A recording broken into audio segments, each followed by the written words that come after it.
All right, here we are once again for our live reading of the Star Wars Legends material. We are on Chapter 9 of Dawn of the Jedi Into the Void. So we will just jump straight into it as usual. Uh, I'll try to remember to say this again at the end, but before I forget, I am streaming tonight my Chernobylite stream, my usual Wednesday evening, but then I will not be streaming again until Monday. I'll be out of town all weekend, so no streaming of Wolfenstein or anything like that. So, all right. So, Chapter 9, Scars. Again, we have a quote from a famous person this time. It's not a Jedi Master. The Jedi say there is no ignorance, there is knowledge, but they are ignorant of your lives, your struggles, and their superiority blinds them. They say there is no fear, there is power, yet in their power they are smug, and I will make them fear me. Despot Queen Hadia, 10,658 TYA. Now into the chapter. Even from a distance, Nox looked like hell. Lannery plotted a route that brought them into the planet's atmosphere well on the opposite hemisphere from Greenwood Station, swinging them in an arc around the planet and approaching from the night side.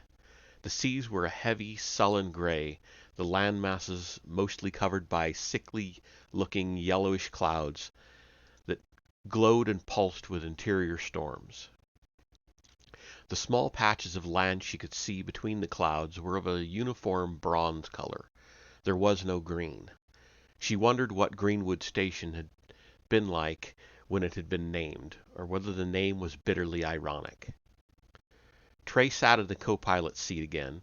He hadn't said much for quite a while, and Lannery was starting to fear that he was succumbing to space sickness. If that happened, he'd be no use at all, and she'd have to leave him in the Peacemaker. And she would not leave him here with her ship alone and awake. She knew exactly where to hit him. Pretty, he said, as they started skimming the atmosphere. Not very. It could be... It's going to get bumpy. She'd taken them in a steeper descent than was normal, eager to enter the atmosphere as quickly as possible. The longer their approach, the more likely they'd be noticed. She could see at least 7 other craft on the scanners, all describing different descents to various parts of the planet, and she'd heard no hailing on the comm, but that didn't mean that they weren't all being tracked, and maybe those other 7 were expected. Heat built around the Peacemaker's nose, shimmering their view and then hazing it out completely.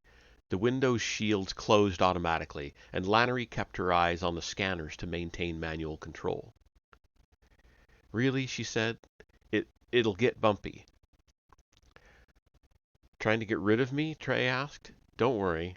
I think I'll stay here, strapped in. Even after 6 days, she still didn't like him sitting in the cockpit beside her, because she couldn't talk to herself anymore. The Peacemaker started to vibrate as it carved its way down into the planet's toxic atmosphere. Lannery swung the ship to the left and down, increasing the speed and angle of descent, and every now and then she glanced sidelong at Trey to see how he was taking this. Space flight was simple compared to the traumas of entering an atmosphere, and despite all he'd said, he seemed calm and confident with what was happening. Almost there, she said. Good, he exhaled deeply, as if suddenly aware that she was watching. Don't like this at all. They dropped, and soon Lannery leveled them out, flying above Nox and feeling the ship's responses at being back in an atmosphere again through her hands.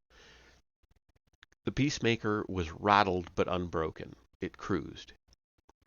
Lannery skimmed them along the coast of one of the largest continents, flying low enough to avoid basic radar-based scanners, but not too low to be dangerous.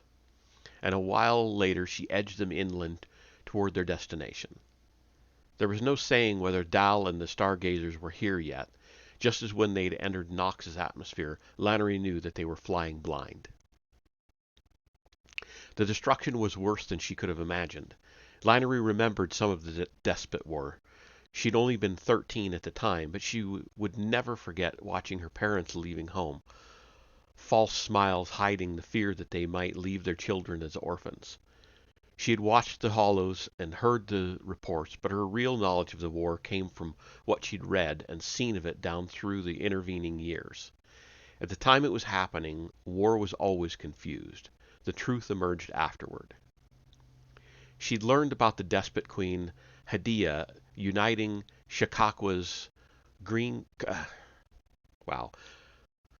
uniting Shikakwa's crime barons under her charismatic rule and then attempting to exert her influence across the rest of the settled worlds. There had been a surprisingly enthusiastic rallying to her cause as she promised safety and wealth and a freedom from Jedi interference, denying the Force, demonizing it to all who followed and listened. Her aggression had been brutal but short-lived. The Jedi swore to confront any moves made against them, and also to protect all those who did not wish to be subjugated beneath Hadia's rule. Excuse me. After a period of phony war, during which there were many small skirmishes in space and on some of Calamar's moons, Hadia had taken the war to Tython. Working in secret, she had built a formidable army, well equipped and heavily armed, and taken the Jedi somewhat by surprise. The invasion was massive, brutal, and the battles fierce, but the Jedi had the Force on their side, and everything Hadia hated had worked against her. The defining moment of the war had been catastrophic. Following Hadia's death at Calith and the defeat of her armies, it had taken a long time to count the true cost of the conflict. 100,000 Tythons dead, 10 times that many of Hadia's forces, and many were seriously injured. Wounds ran deep and remained so even now, more than a decade later. Before Lannery now was one such wound. She knew about the manufacturing domes on Nox that had been bombed by the Jedi, attacked for providing arms and weapons for Hadia's army. And she had seen hollows of the act itself, but hollows were at a distance. Imagination was limited by experience. Nothing could prepare her for seeing the truth with her own eyes. It was startling to see how effective a Jedi military strike could be, and though Lannery had seen plenty of combat, she had never been involved in a full-scale war. She didn't even know the name of the first ruin they passed. Her peacemaker flitted quickly by, but the scale of the devastation was still staggering. The city must have been 8 kilometers in width, and now very little of its original protective dome remained. The ruins inside were a charred, melted mess, holding lakes of rancid water and pointing accusatory slivers of wrecked buildings at the sky. It was a relief to pass the destruction and fly across undisturbed ground, even if that landscape was so obviously polluted and poisonous.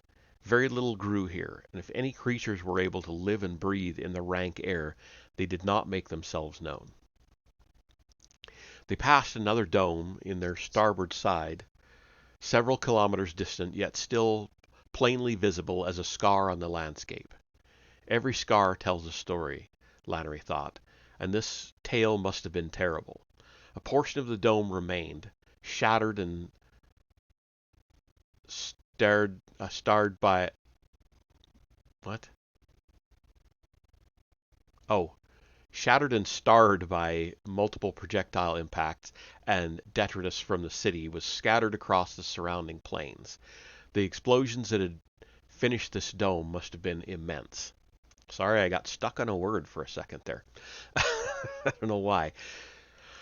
She felt sickness welling inside, and a sense of hopelessness enveloped her. The Force offered so much, yet still there was the need for conflict, pain, and death. 1,000 people might be peace-loving and committed to living their lives well, but it took only one to plant a seed of poison that would spread through the population. How many of the despot army's million dead would still be alive today were it not for Hadiah? Perhaps most of them. Some might harbor dislike of the Jedi, or some vaguely unsettled sense of mistrust. Hatred even. But without someone with Hadiah's charisma and determination, such feelings remained inside, unfocused. She had made them manifest, and on her hands was the blood of a million victims on both sides.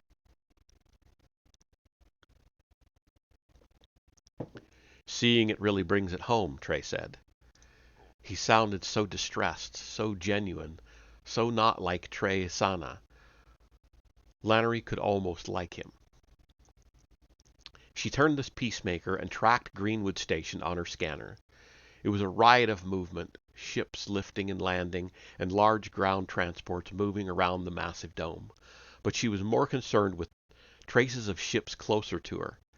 If Greenwood Station had anything like an organized military or defense force funded by the great manufacturing conglomerates, they would detect the peacemaker soon. And her arrival had to remain covert. That was essential because if Dal and his stargazers knew where and when she had arrived, their reaction would be instant.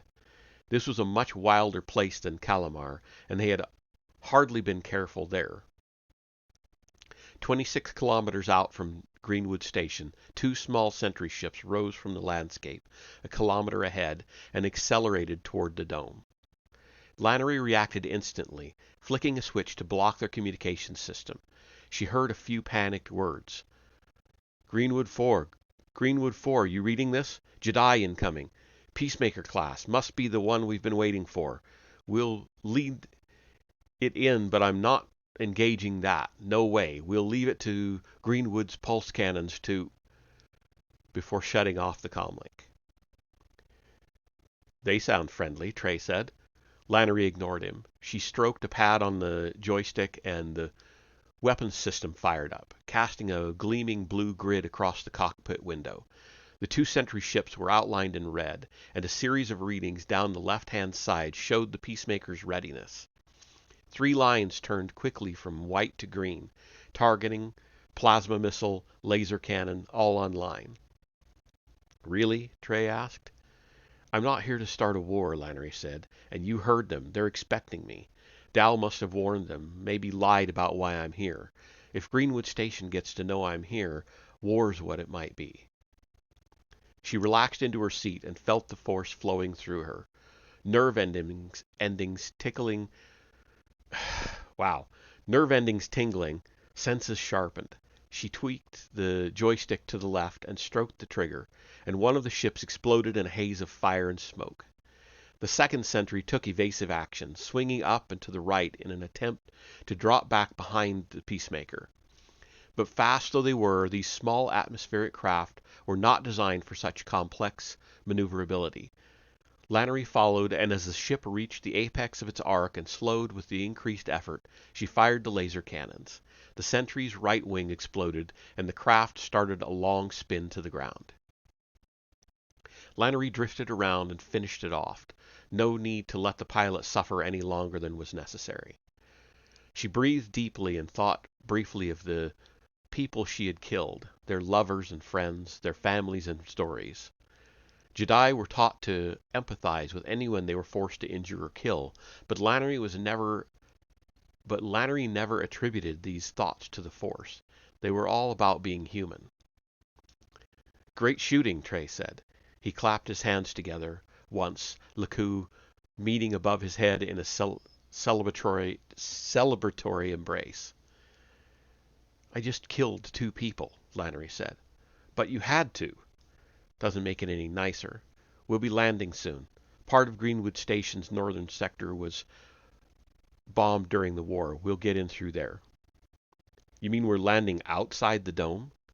Do you think they'll welcome a peacemaker into their landing bays? Trey fell silent as Lannery flew them toward the distant dome.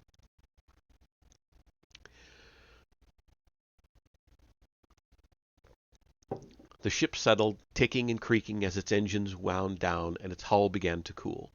Lannery usually liked this part of a long flight, imagining that the peacemaker was sighing with satisfaction at a job well done and slumping, ready to recharge its muscles. But this was nowhere near the end of her journey. She changed her clothes, donning a long, flowing robe that hid her sword but made her feel like a Daibendu monk. Ready? She asked. Honestly, Trey-san asked, after everything I've said, I still think I'd rather stay on board than go out there. Come on, Trey. You said my ship stinks. She grinned and keyed the code for the ship's hatch. A hiss, a groan, and the hatch swung down into a ramp. A breeze swirling around them as atmospheres equalized. Even behind the air mask she wore, Lannery swore she could smell the rancid atmosphere of this place. And if she hadn't been able to smell how toxic it was easy enough to see. They exited the ship into a drifting yellowish haze. Trey followed her down the ramp, the spare mask she'd found for him clinging to his face in all the wrong places. It was made for a human, not a Twi'lek, but it would have to do. She didn't plan on their being outside for any longer than was necessary. They'd landed in a dip in the ground, and Lannery had skillfully drifted the ship in against an overhanging spur of rock. It rested in shadow, but anyone looking even casually would be able to find it easily. She wished she had time to camouflage it somehow. Dust, or even some of the ragged creeping plants that she now saw grew here and there, but time was not on her side. She was very aware of the march of time, and that each moment moved Dal closer to carrying out his insane plan. She signaled the ship to seal up behind them, and paused to watch the ramp fold up in and shut tightly. She caught a glimpse of iron hulks just as the hatch closed. The droid would protect the ship with everything it had, but she was still worried. This might well have been the most hostile environment she had ever landed in. Greenwood Station was a smooth curve in the distance, just visible through the haze. She'd confirmed with Trey that this was indeed dawn on Nox, Tythus a blur just above the horizon past the dome. The atmosphere was so heavy with toxic pollutants, pumped out over millennia of mining and manufacturing, that Nox was denying the star itself. Lannery probed outward, sensing for trouble. There were life forms close by, but not many, and they were not sentients. She felt nothing dangerous, although she would never lower her guard. Her senses and caution were heightened now, and would remain so every moment she was here. This is nice, Trey said, voice muffled by his mask. Keep quiet, Lannery said. These masks don't carry much air, and you'll waste it. They walked across the desolate landscape toward the dome. By all accounts, Nox had once been a verdant world, and although much warmer than Tython, it had supported vast forests of giant trees with huge leaves to bleed heat to the sky, beneath which complex ecosystems existed. It was rumored that one large island on Nox had been home to more species of birds and mammals than the whole of Tython. But settlers had quickly made use of its rich metal deposits and endless wood supplies to build giant smelting plants, extracting 90% of the metals used across the system. Over the space of 1,000 years, most of the forest had vanished into ash, and with them the creatures they had supported. It had been a merciless despoliation. I've never seen that word before in my life. A merciless despoliation of the planet.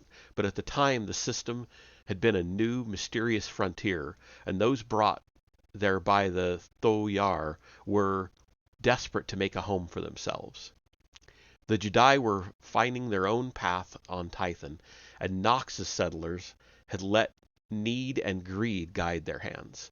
It was desperately sad, but Knox was now beyond saving. Anything left was clinging to life. Man, anything left was clinging to life. Mutation had increased, and there was little plant or animal life left on Knox that would have been recognizable by someone from 7,000 years before. Trees were gone, and the only plant life remaining was a low-growing, creeping scrub, thin leaves gasping carbon dioxide from the tortured air, roots growing deep in their search for nutrients. Small lizards scurried here and there. Lannery saw snake trails in the dusty soil, though she never spied a serpent. She guessed they kept themselves out of sight, perhaps living most of their lives below ground, where the air could not kill them, the rains could not melt. By the time they were halfway to Greenwood Station, her skin was already starting to itch and burn where it was exposed to the atmosphere. As they drew closer and the settlement emerged from the haze, the damage to the dome's structure became apparent. It was as if a giant foot had stamped on the smooth dome, crushing the regular curve, reducing its surface area by a tenth, and cauterizing the damage with an uneven blackness. Closer still, and Lannery could see that this blackness was a layer of twisted metal and melted panels. The damaged structure, propped by giant buttresses of gray rock and thick, roughly formed stanchions. The repair work seemed slapdash and haphazard, but Greenwood Station's business was tech, not construction, and its specialization was war. She held up a hand and paused by a lake of sickly yellow water. Greenwood Station took up half of their view, and this close Lannery was wary of guards or security droids. "I want to go home," Trey said, voice muffled. "We'll be inside soon," Lannery said. "It's huge." She knew how large the domes were, of course. She'd seen the remains of those bombed by the Jedi, and had viewed many hollows during her time at Padawan Kesh. But being this close to Greenwood Station brought its true size home to her. The brief research she'd carried out on her way here meant nothing to seeing it herself. Knowing that it was a space enclosed by one huge dome had perhaps given it limitations in her mind's eye, but the truth was this was a city. More than 8 kilometers across, the dome structure rose sharply from the ground and then curved gently toward the pinnacle, a place out of sight that was supported by a giant tower. This interior tower housed the city's ruling council, business owners, and other elite. Spread out from its base for more than 3 kilometers in every direction were the factories, transport roads, and canals, habitation blocks, and leisure parks of this massive manufacturing city. Countless chimneys pierced the dome and rose higher, all of them spewing smoke and steam that billowed southward. "The thought of being inside that is no comfort," Trey said. "So do we just knock at one of the gates?" "No, we sneak in." "Through the scar?" Trey said. "How do you know they call it that?" Trey shrugged. "I thought it was common knowledge." More and more suspicion of Trey-sana, more and more suspicious of Trey-sana, Lannery led the way toward the smashed span of dome. Though the bombing had been almost 12 years before, the rubble and remains were still scattered over a wide area.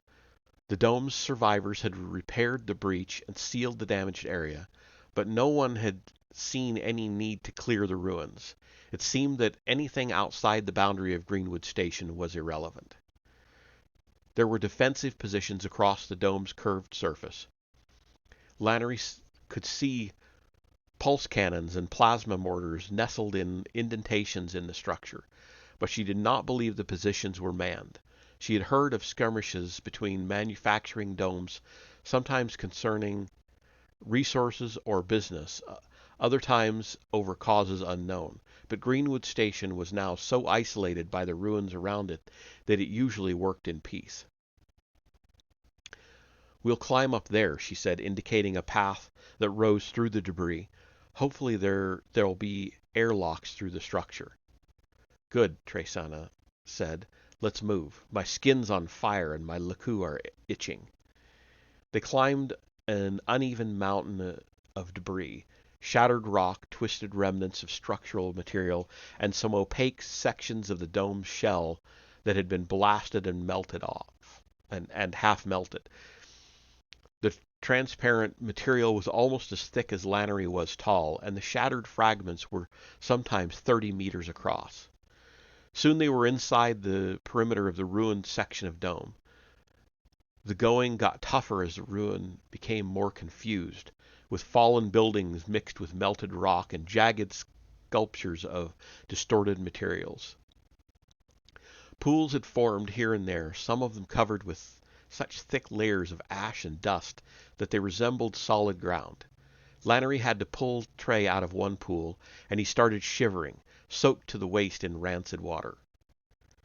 "There," Lannery said, at last, pointing to a cliff of fused dome and metal. "What?" "Airlock." She force-probed, sensed no one. "I don't think it's guarded. Come on." The airlock only became obvious when they were 10 steps away. Lannery lifted her hand and tried to gesture the door aside. She grimaced and concentrated harder, and the door finally obeyed with a tortured whine. It can't have been used very much. She was aware of Trey watching her with a mixture of fascination and fear of her talents, but she did not acknowledge his attention. Air whooshed past them and they entered, Lannery closing the door behind them. Pressures equalized. Several small lights came on and the air cleared, and then a fine mist sprayed all over them. Decontamination complete, Lannery waved open the inner door. She readied herself for confrontation. If there were guards beyond the door, the questions would come thick and fast, and she would dip into the guards' minds, confusing them for long enough to put them out of action. She had no wish to kill anyone else unless she had to, but she would not hesitate if it meant getting one step closer to Dal. And stopping him, of course. That was her mission. Sometimes she had to remind herself that this was not simply a search for her long-lost brother. But there were no guards beyond the door, and no indication that this entrance was even monitored. A dilapidated corridor with flickering lights led away from the airlock, and they followed until they reached another door. They removed their masks, and Lannery hid them as well as she could above a loose ceiling panel. "This must have all been built after the bombing," Trey said. "I heard that Greenwood Station Council sanctioned the murder of a Jedi for every 100 city inhabitants killed in the attack." Lannery was aware of the series of assassinations that went on for 2 or 3 years after the Despot War. Rangers were lured into traps and killed, diplomatic missions attacked, and even on Tython there had been deaths. "They lost about 2,000 here," Trey continued. "You're knowing more and more about this pit," Lannery said. "Makes me wonder whether you have business interests here I should have take notice of." "No interests. But you've done business here." "Only by necessity." She rounded on him. "Then do me a favor, Twi'lek. Let me conduct my business with no more talk of the past." Trey smiled in apology and inclined his head. "Come on," she said. "We're wasting time." They worked their way through a series of roughly built corridors and halls, all deserted and stinking of disuse. Lannery remained alert and was more aware than ever of the comforting weight of the sword beneath her robe. The air became heavier. The taint of burning grew and a hint of hot metal, and the sweeter smell of something perfumed the air, as if added to distract from the other smells. As they crossed one large, featureless room, Lannery began to hear the sounds of a city. Beyond the room, a short walk to a doorway, and then they were out of the repaired zone and standing on the rise of a hill at the inner edge of the dome. Nothing Looking out across the vast, filthy, yet God, I'm falling apart here. Looking out across the vast, filthy, yet wondrous vista of Greenwood Station. Whoa, Trey breathed beside her, and in that one word Lannery was certain he had never actually been here. She almost said the same. A couple of kilometers distant was the massive central tower upon which the graceful, curved structural ribs of the dome rested. Its dark facade glinted with countless lights that Lannery assumed were windows, and larger openings might have been launch bays for the small airships that drifted back and forth through the confined space. Beyond that, just visible in the hazy distance, she could make out the far wall almost 8 kilometers away. Buildings crowded the ground all across the dome. Roads trailed here and there, and in a few places, wide open areas that might once have been parks seemed now to act as refuse dumps, with broken machinery or useless spare parts piled in reckless abandon. Fires burned on these dumps, and smoke from the conflagrations was being sucked up by mobile air cleansers, floating machines that vented to the outside via long, flexible pipes. Elsewhere, more solid chimneys rose and pierced the dome. There were hundreds of chimneys, and all were illuminated with bright neon strips. There seemed to be no relevance to the color of light used: greens, blues, reds, yellows, harsh whites. The whole aerial part of the dome was lit garishly, and perhaps beautifully. The sight shocked Lannery, and for a moment she felt a lifting of her heart. But the true purpose of this place became obvious when she examined the buildings, roads, and storage structures more closely. She drew a small, powerful telescope from the discreet utility belt she wore beneath her robe and held it to her right eye. At the foot of the slope they stood on was an open area used to park military vehicles. They looked newly made. Some were large and cumbersome, bearing heavy guns and massive spiked wheels. Others were sleek and small, designed for infiltration rather than full-on attack. A few bore bulbous shells on their backs, inside which would be balloons ready for rapid inflation to lift the craft out of harm's way. Many ran on wheels, others on segmented tracks, and some were equipped with repulsor units that would enable them to glide and float just above the ground. Farther away the factories began. "Busy place," Trey said. His voice was high and loaded with shock. "Where's the demand? I mean, for all this? It's like they're readying for war." "There's always demand," Lannery said. "Some of Shikakwa's crime barons can never have enough hardware. Calamar has its needs, and there are places like Skagora that even the Jedi don't know much about. Someone's always readying for war." Factories churned and roared, rumbled and throbbed. A gray haze hung in the air, even though countless chimneys vented the steam and poisonous gases caused by this endless heavy manufacturing to the toxic outside atmosphere. Trains trundled on tracks along the center of wide thoroughfares, high wagons packed with raw materials or finished hardware. 3 kilometers from where they stood, one train passed into a tunnel that must lead outside. It seemed that, though cut off by the result of the war, Greenwood Station was still very much involved in import and export.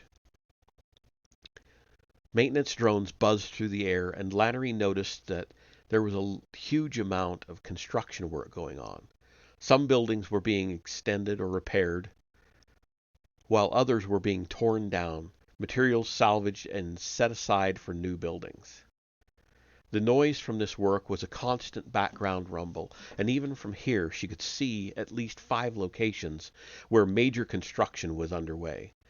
But impressive though the sight was, her mind was already working on the problem at hand. Greenwood Station was almost 40 square kilometers of industrial buildings, living quarters, storage warehouses, spaceports, and other built-up areas. Whether or not Dal and his stargazers were already here, the task of finding them seemed immense. Ringwood petals, Trey said. He breathed in deeply. What? Can't you smell it on the air? Beneath... Excuse me. Can't you smell it on the air? Beneath everything else, the scent of ringwood petals. They must pump it into the air to overcome the stench. It's a flowering shrub from Calamar. Beautiful. You like flowers? Lannery said, voice flat. Doesn't everyone? Trey was becoming more of an enigma to her, not less. She had the sudden urge to ask about his history, his family and ties, yet get his true story out of him. You know people here, she said. You've done business here, so you know people. Like I told you, I've never been myself. That's not a denial. Trey looked uncomfortable. His laku waved and touched until he remembered that she could read them and he brought them under control. But his red face seemed to shine redder than ever, and she saw shame rather than anger. What? She asked. The people I dealt with here, they're not nice. I wouldn't expect them to be. Trey looked away and nodded absently, as if conversing with himself. He frowned. Then he looked back to Lannery and seemed to have made a decision. Don't judge me, he said. She raised an eyebrow in surprise. He didn't seem like someone who cared what people thought about him. I mean it, he said. I'll take you to someone if I can find him, but he's unsavory. Compared to you? Lannery asked immediately, wishing she hadn't. Trey had done nothing in her eyes to deserve that. Compared to him, I'm a space angel. He's a scumhead, and whether he helps or not, please don't judge me by his company. I won't, Lannery said. But why do you think I need your help? Why else did you bring me here? Why else did you bring me along? Trey's confident smile returned, and Lannery was surprised by how pleased she was to see it. All right. Well, that actually didn't take quite as long as I thought it would. 40 minutes, though. Let's see how long the next chapter is. If it's a short one, I'll continue on.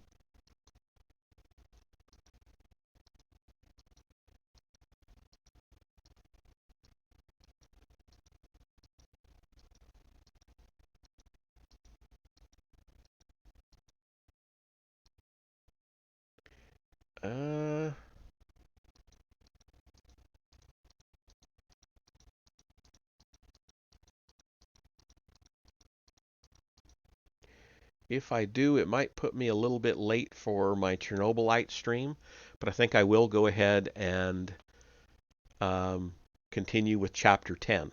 So this chapter is Empty Spaces, and our usual quote is from a Jedi Master, and it's very short. Pride is a dangerous indulgence. Temple Master Laha Mi, Stavkesh 10,670 TYA.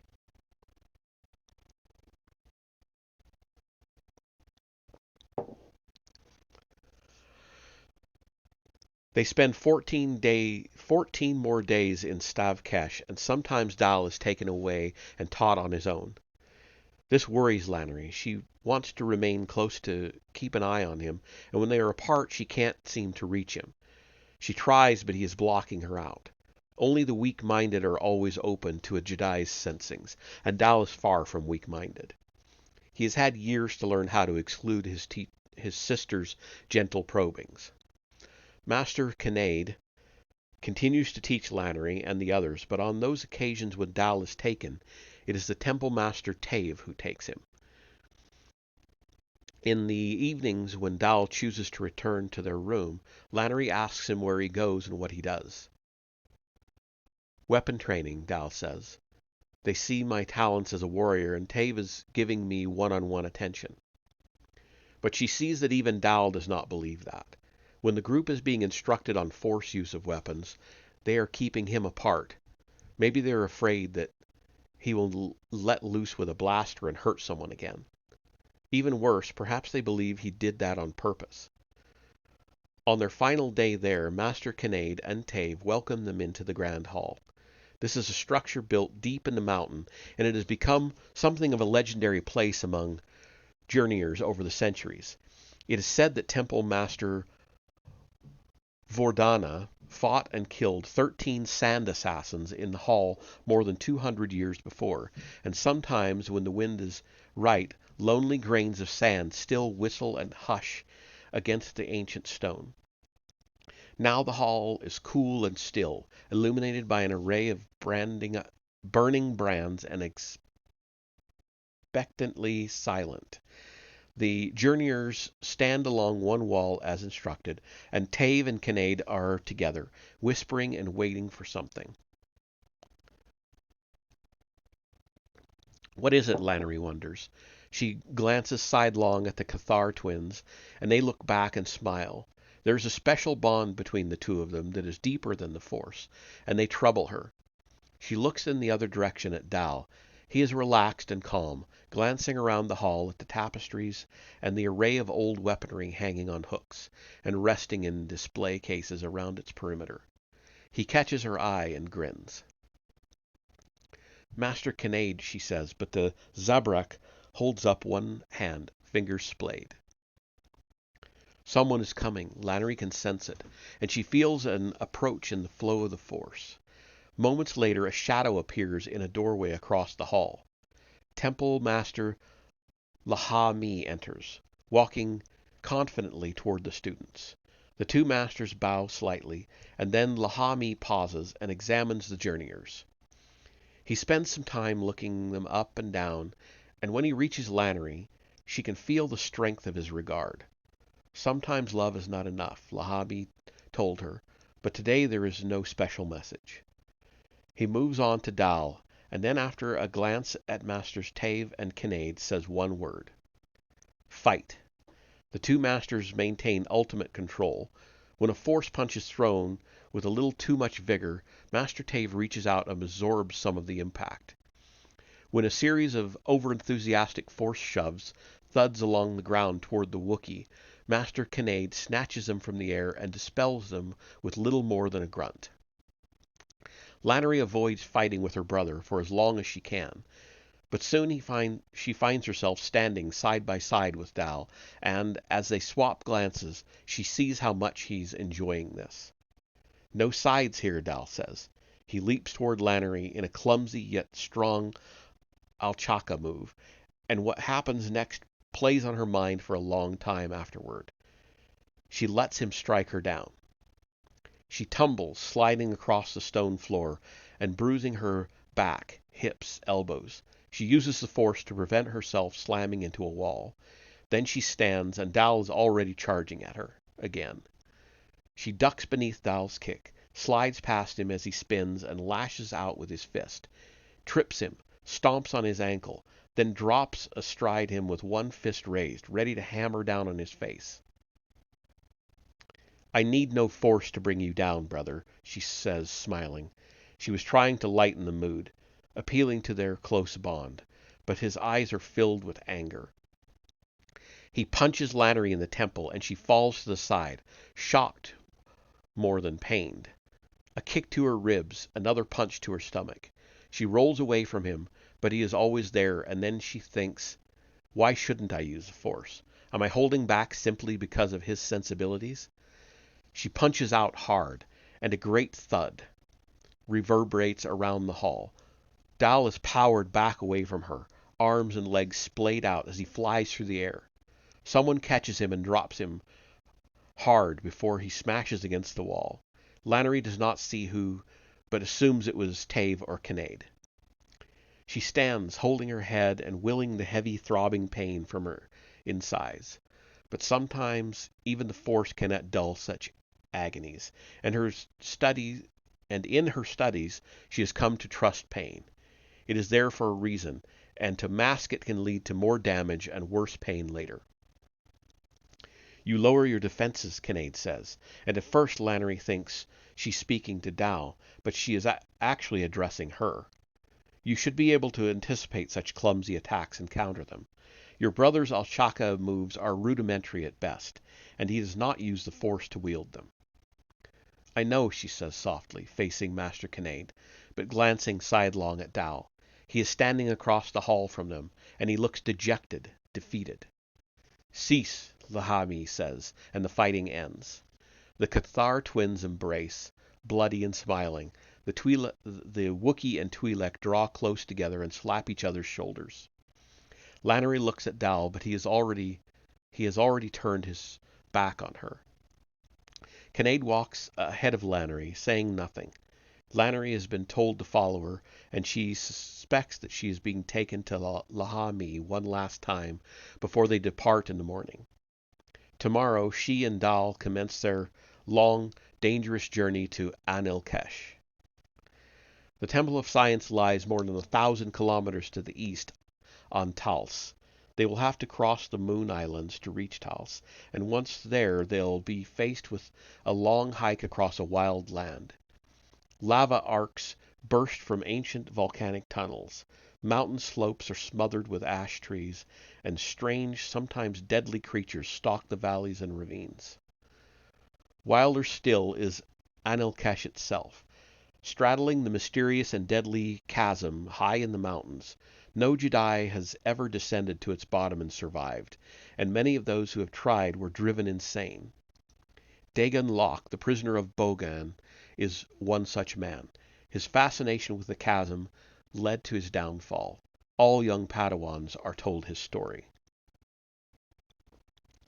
Lannery was looking forward to time on her own with Dal, yet now she is fearful as well.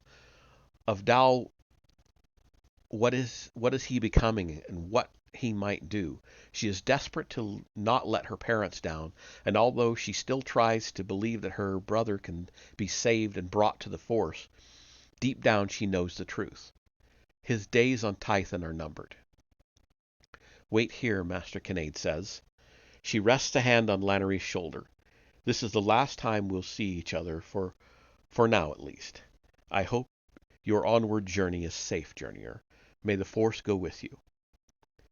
Thank you for all your training, Lannery says.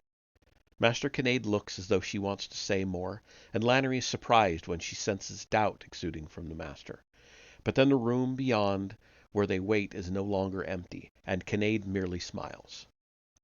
Enter, a voice says, and Lannery recognizes Lahami once more. The small hexagonal room is lined with images of people Lannery does not know. There are a mix of people, all species and colors, and at points around the walls there are also empty spaces. Lahami stands in a doorway on the far side of the room. Everyone I have let down, the Temple Master says. All those people, Jedi and not, whom I have failed throughout my long life. I keep the room open for anyone to view because it's important to know we are not all perfect. Pride is a dangerous indulgence. I'm a Temple Master now, but even that doesn't exclude me from failure. In many regards, my failures are great, because as a Temple Master there is so much more expectation put upon me, and the responsibility brings more risk. Lannery says nothing.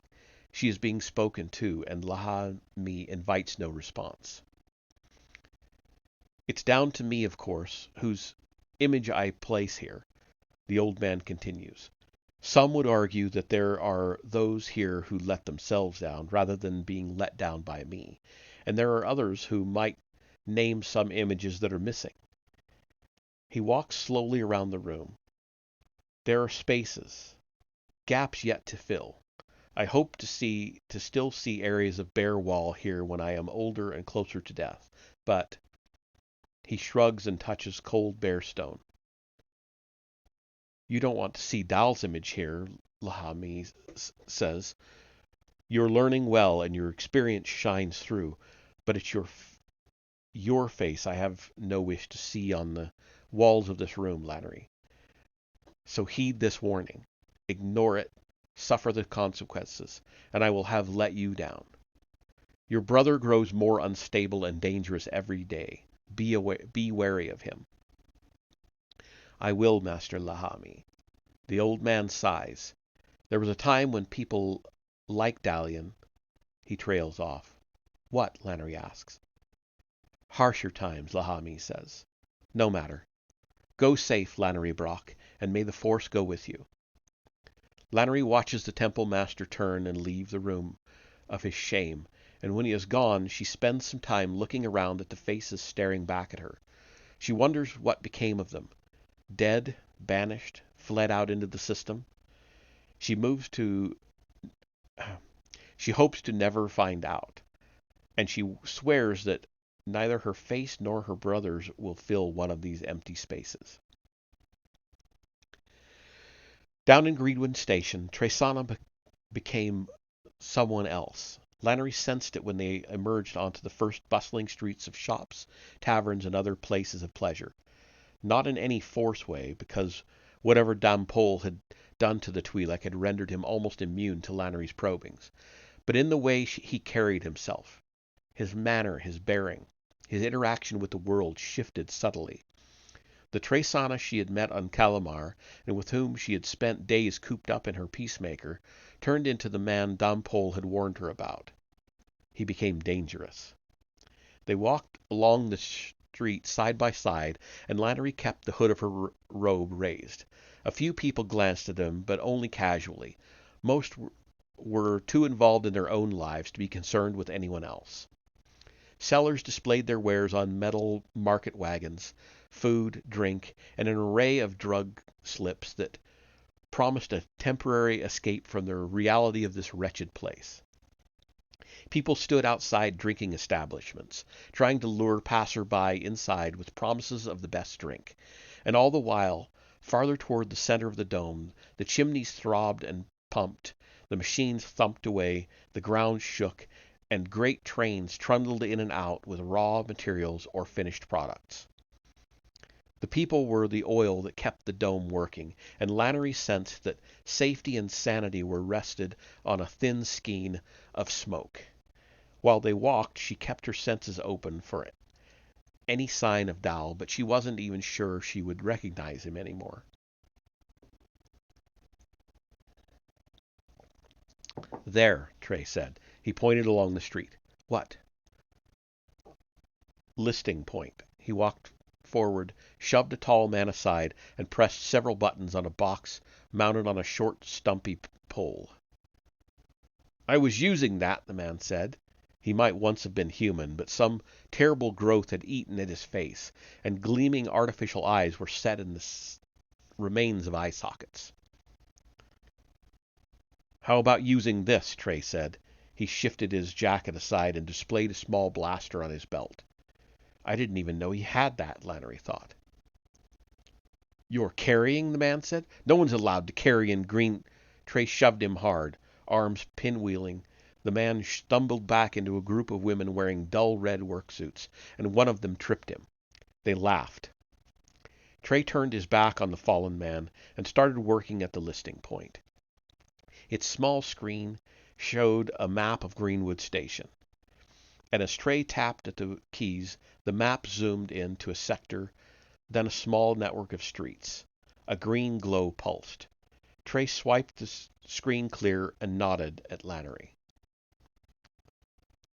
The scumhead is listed, Lannery asked. No, but someone who knows him is. Right. Easy. Trey started walking. You could have waited to use it, she said, walking alongside the Twi'lek. Just keeping up appearances. I thought you hadn't been here before. I haven't, but I know how to get by here, trust me. Lannery tried to smile and roll her eyes, but Trey was not even looking at her. Someone had been run over by a train. Lannery saw the commotion as they approached a wide road that led to a tunnel mouth beneath the dome's lower edge. A woman was screaming in grief, and a small crowd had gathered around a sickening red smudge on the road's rough surface. Most people quickly walked on. The trains must have been huge and heavy because there wasn't much left. No security? No help? Lannery asked. There's some, if you can afford it. Trey said, but Greenwood Station is like any other city on Nox, run by the corporations. They are the law, and the people work for them. What security does exist is concerned with maintaining production, ensuring the safety of corporation members, most of whom probably live in the central tower, and protecting the city from attacks from other cities. That still goes on? More often than you think. Come on. Nothing to see here. They walked on, and Lannery spared one final glance for the grieving woman. Sounds more like Chicago, she said. Oh, it's nowhere near as organized, Trey said. They crossed the wide train track and entered a district closer to the central manufacturing zones. The ground shook with a constant vibration, and the workers' accommodation buildings were much more regimented. People moved through the streets, red-clad workers on their way to or from work, and here and there were groups of armed guards, watching for trouble but apparently expecting none. Their weapons were obviously displayed, and they all looked mean. Lannery touched the weight of her sword and kept her face down. It was doubtful that anyone would identify her as a Jedi simply by looking at her, but she could not disconnect from who she was so easily. She feared her eyes, her expression, would betray her. Here, Trey said, nodding at a gray accommodation tower, not the scumhead, but an associate, equally unpleasant. Can't wait, Lannery said. Inside the tower, up 14 flights of stairs because the elevator was broken, and then Trey knocked at a door. There was no answer. Lannery kicked it in. The person who'd been pressed listening to the other side fell back and tripped over a piece of furniture, spilling drug slips and bottles of a rancid-smelling drink. Lannery force-shoved the door closed and pressed it into its broken frame. Well, Trey said, Lannery, meet Dom, a business contact of mine. Still keeping fine company, I see, Trey-sana, Dom said from the floor. She's virtually asleep right now, Trey said, going with the flow. Lannery was impressed. You'd hate to see her wake up and angry. I know a Jedi when I meet one. Lannery was on the fallen man in an instant, sword drawn and pressed across his throat before he could draw another breath. You know one of these, too? She asked. No, Dom said. He was Zabrak, but terrible wounds disfigured his face, leaving a tracery of scars behind. His breath stank of chemical staleness. But my father did. One of your sort parted his head from his shoulders 12 years ago. Where? Caleth. Then he shouldn't have been there, Lannery said. We were protecting our own. That's what I'm doing now. And you know the Jedi, protecting their own, were more than happy to take heads. She pressed down on the sword, knowing exactly how much pressure to exert before drawing blood. I'm looking for Max Hagen, Trey said. So? Come on, Dom. Find him yourself. You tell us it'll save us time, Lannery said. Don't be like your father. A flash of fear was replaced by defiance in Dom's eyes. He even managed to smile against the sword's pressure. You won't just slaughter me, he said. Yes, she will, Lannery pushed the thought. She's mean and desperate, and she'll take my head from my shoulders without even breathing heavily. Dom's smile dropped, and he looked nervously back and forth between Trey and Lannery. He smiled defeated. His anger faded away, and Lannery wondered if he really cared about his dead father at all. Maybe it was just a convenient reason to hate. Let me up, Dom said. No. I need to stand and... No, Lannery said. You'll get up, feign weakness, lean against that cupboard over there, then you'll try to distract us and take the blaster that's stuck beneath its upper table. You might even get off one shot. But then I'll kill you, and that'll be an inconvenience to me. So no, you're not getting up. And now my pressure on this sword will continue to increase until you tell us where Max Hagen can be found. Dom's eyes had grown wide as he heard the thoughts plucked from his mind. Lannery smiled, and if you could read my thoughts, you'd know I tell the truth. She leaned down on the sword, and its keen edge pressed against the heavy scar tissue on his throat. Skin split, blood flowed. District 6, Dom said. Market. He runs a stall, selling imported water. Lannery frowned. She could sense no lie in Dom's words. Hiding in plain sight, Trey said. I think he's telling the truth. He is, Lannery said. She started to ease back on the sword. You should kill him, Trey said. His words were light, unburdened by feeling. Kill him? He knows you're Jedi, knows we're here, and we're already at a disadvantage. One call from him to anyone in Greenwood Station, and we're compromised. Lannery never looked away from the man beneath her sword. There had been many whose flesh had parted around this blade, but all of them had been fighting back at the time. Shooting down the pilots had been unavoidable, though their deaths pained her. She was not in the habit of killing for killing's sake. There's another way, she said. She sheathed her sword and sat up astride Dom's chest. He did not move. He seemed to sense that this was far from over. We don't have time, Trey said. This won't take long. Lannery calmed herself and gathered the force, and Master Dampol's face and voice came to her. There are some who are troubled by what you and I excel at, but they don't understand the potential. Maintain control, keep yourself balanced, and it will serve you well. Lannery felt the power of the force swirling and flowing within and around her, personified by Ashla and Bogan. Their attraction and repulsion perfectly balanced, and Lannery suspended weightless, faultless between them. She lifted skin dust from the floor and chose 4 particles, and they became her servants. Concentrating on them, expanding them in her vision, and giving them a touch of the force, she dropped them into Dom's upturned eyes. He blinked and cried out, but could not move. His eyes watered, and then he squeezed them closed. But by then it was too late. I'll wait outside, Lannery heard Trey said, and he sounded like a child afraid of the dark. But her eyes were closed, and she did not see him leave. Keep calm, keep quiet, she whispered with a slight force push, and Dom grew motionless beneath her. She delved down, vision growing dark, the sense of touch intense and shocking as the dust particles forged through her eyes and back into his brain. She felt the warm wetness of his insides. The dust sought, and when she found the places she wanted, she paused, gathering strength and molding the force to her will. This was the dangerous part. She felt Bogan looming and darkness closing, and balance drifted. Power grew around her, and she breathed deeply, trying to ward off the ecstatic sensations flooding through her.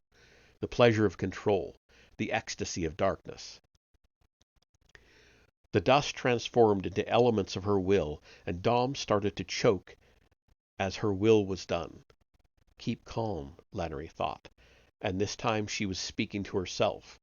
Bogan grew large and heavy, and she felt the irresistible lure of shadow, freedom from constraint, reveling in power. But she fought her way back to balance. The denial of Bogan, difficult but ultimately triumphant.